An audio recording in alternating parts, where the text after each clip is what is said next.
నమస్కారం గురూజీ. నమస్తే అండి. గురూజీ, గాయత్రి మంత్రం పఠించడం వల్ల మనిషి మెదడుపై ఎటువంటి ప్రభావం పడుతుంది? ఓంకారం లేదా గాయత్రి మంత్రం? నాన్నోదక సమందానం న ద్వాదశ్యాః పరం వ్రతం నగాయత్ర్యాః పరం మంత్రం నమాతుః పరదైవతం అని మనకు పురాణాల్లో చెప్పబడింది. అంటే అర్థం ఏంటి అంటే, అన్నదానానికి నీటి దానానికి మించినటువంటి దానం ఇంకొకటి లేదు.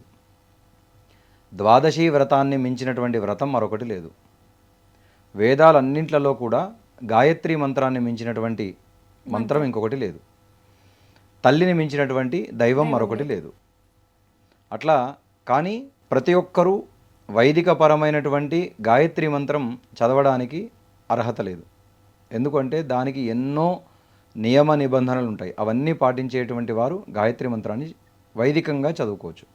మరి మిగతా వాళ్ళంతా ఏం చేయాలి అంటే, అమ్మవారికి సంబంధించినటువంటి శ్లోకాలు చాలా ఉన్నాయి, అవి చక్కగా చదువుకోవచ్చు. ఎందుకంటే మంత్రం చెబుతున్నాము అంటే లయబద్ధంగా ఛందస్సు ప్రకారంగా చెప్పాలి. ఎటువంటి నియమ నిబంధనలు ఉన్నాయి గురుగారు? దానికి అదే చెప్తున్నాను, ఒక లయబద్ధమైనటువంటి ఉచ్చారణ, తర్వాత స్వరదోషాలు లేకుండా, అక్షర దోషాలు లేకుండా చదవాలి. అంతేకాకుండా ఉపనీతుడై ఉండాలి, అంటే ఉపనయనం జరిగి ఉండాలి. ఇప్పుడు దాన్ని కూని చేస్తూ శ్లోకపూర్వకంగా చెప్పి దాన్ని పాటల్లాగా పాడుతూ మైకుల్లో బయటపెడుతున్నారు. గాయత్రి మంత్రం అనేటువంటిది మనసులో మాత్రమే చదవవలసినటువంటిది. మనం చదువుతుంటే మన పక్కన వాళ్ళు కూడా వినకూడదు. అది మంత్రం వేరు, శ్లోకం వేరు. మంత్రం చెప్పేటప్పుడు మన పక్కన వాళ్ళు కూడా వినకూడదు. అట్లాగే శ్లోకం ఎవరైనా చదవచ్చు. ఇప్పుడు యోదేవ సవిత అస్మాకం ధియో ధర్మాది గోచరాః ప్రేరయేత్ తస్య యద్భర్గః తద్వరేణ్యం ఉపాస్మహే అనేటువంటిది గాయత్రి అమ్మవారి శ్లోకం. ఇప్పుడు మనము వైదిక మంత్రం ఏదైతే ఉందో దానికి సమానమైనటువంటిది ఈ శ్లోకం. ఈ శ్లోకాన్ని ఎవరైనా చదువుకోవచ్చు. ఆడవాళ్ళు చదువుకోవచ్చు, మగవాళ్ళు చదువుకోవచ్చు, పిల్లలు చదువుకోవచ్చు, వృద్ధులు చదువుకోవచ్చు, ఎవరైనా సరే, ఉపనయనమైన వాళ్ళు, ఉపనయనం కాని వాళ్ళు ఎవరైనా చదువుకోవచ్చు. కానీ ఆ మూలమంత్రం ఏదైతే ఉన్నదో అది కేవలం ఉపనయనమైనటువంటి వాళ్ళు మాత్రమే చదవాలి. అది కూడా చదవకూడదు లేదు. ఇప్పుడు ఆడవాళ్ళే పాటల రూపంలో పాడి అది మనమంతా వింటున్నాం, మైకుల రూపంలో వింటున్నాం, పెడుతున్నారు. దాని ద్వారా చాలా రకాలైనటువంటి దోషాలు, పాపాలు మనకు కలుగుతాయి. అది చెప్పినా చాలామందికి అర్థం కావట్లేదు, వితండవాదన చేస్తున్నారు. మేము ఎందుకు చదవకూడదు, మేము ఎందుకు చేయకూడదు, మేము ఎందుకు వినకూడదని. దానికి అంతర్గతంగా చాలా కొన్ని బయటకు చెప్పుకోలేనటువంటి దోషాలు వస్తాయి.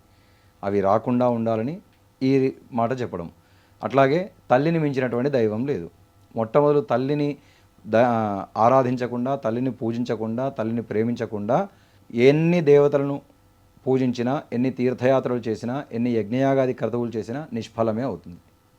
అట్లాగే ప్రతిరోజు మనము సూర్యోదయ సమయంలో సూర్యుడికి అర్ఘ్యం ఇవ్వాలి. ఈ గాయత్రి సంబంధితమైనటువంటి శ్లోకము కానీ మంత్రం కానీ చెబుతూ అర్ఘ్యం ఇవ్వకుండా మిగతా ఎన్ని కర్మలు చేసినా నిష్ఫలితం అవుతాయి.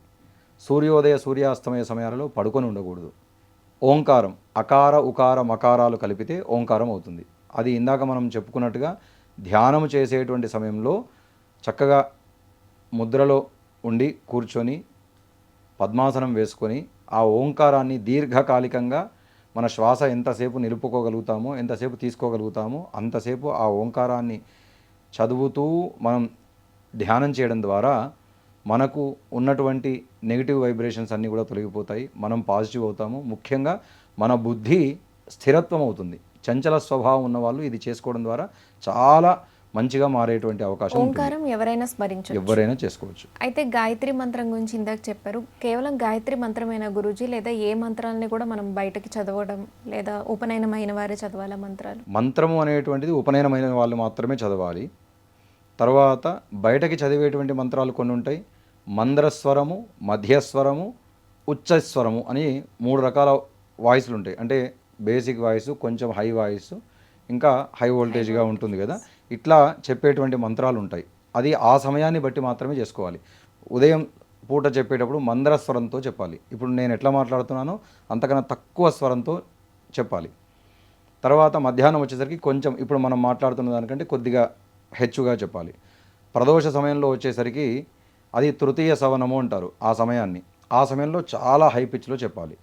అట్లా చెప్పితేనే ఆ ఫలితాలు వస్తాయి. లలిత సహస్రనామాలు అందరూ చదవచ్చా గురుగారు? అందరూ చదవడం ఉత్తమం కాదు. గురూపదేశం ఉండాలి అది చదవాలంటే. అక్షర దోషాలు లేకుండా ఉండాలి. ఇప్పుడు అవి కూడా మైకుల్లో స్తోత్రాల రూపంలో పెడుతున్నారు. మొత్తం అక్షర దోషాలతో పెడుతున్నారు.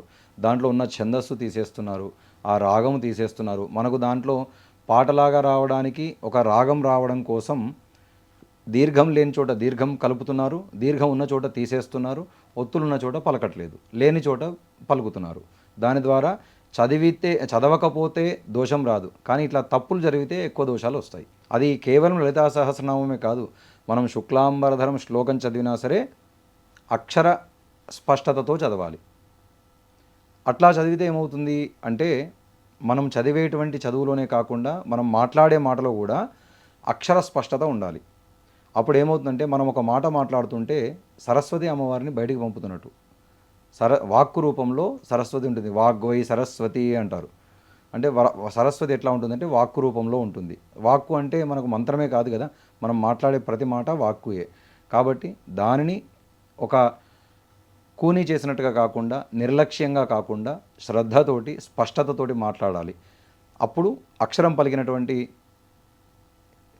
మనకు పుణ్యం కలుగుతుంది. ఏకైకం అక్షరం ప్రోక్తం మహాపాతక నాశనమని. మనం ఏదైతే అక్షరం పలుకుతున్నామో ఆ అక్షరాన్ని చక్కగా పలకడం ద్వారా మనం చేసుకున్నటువంటి మహాపాతకాలు కూడా నాశనం అయిపోతాయంట.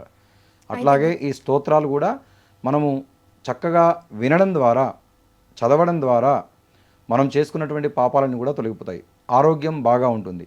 ఎట్లా ఉంటుంది అంటే సాక్షాత్తు అమ్మవారు చెప్పింది చండీ సప్తశతిలో, శృతం హరతి పాపాని తథారోగ్యం ప్రయచ్చతి అని.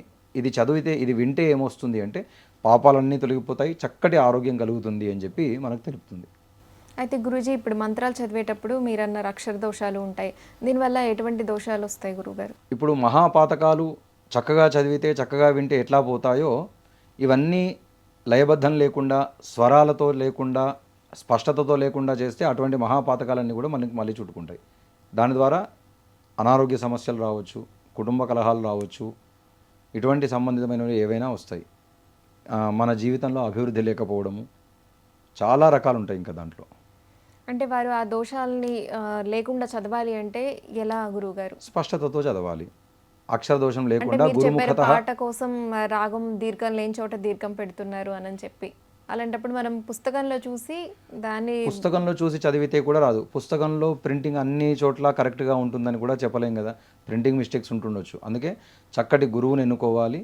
ఆ గురువు గారి దగ్గర మనం పాఠం చెప్పించుకోవాలి. ఆ తర్వాత దాన్ని పారాయణం కానీ పఠన కానీ చేసుకుంటే మనకు ఆ భగవంతుడి యొక్క అనుగ్రహం సంపూర్ణంగా కలుగుతుంది. ఎప్పుడు నేర్చుకోవాలి అనుకునే వారైతే గురువు గారి దగ్గర నేర్చుకోవాలి. అందుకే మనకు తెలుగులో ఒక సామెత కూడా ఉంటుంది, గురువు లేని విద్య గుడి విద్య అంటుంటారు. అది ఎట్లా పడితే అట్లా చదివితే ఉపయోగం లేదు.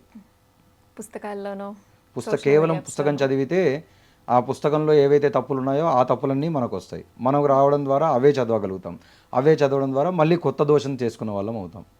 మనం పాప పరిహారం చేసుకోవడం కోసం అట్లాంటివి చదువుకోవాలి తప్ప మళ్ళీ కొత్తగా పాపం అంటించుకోవడానికి చదువుకోకూడదు. చక్కగా చెప్పారు. ధన్యవాదాలు గురూజీ. శుభం.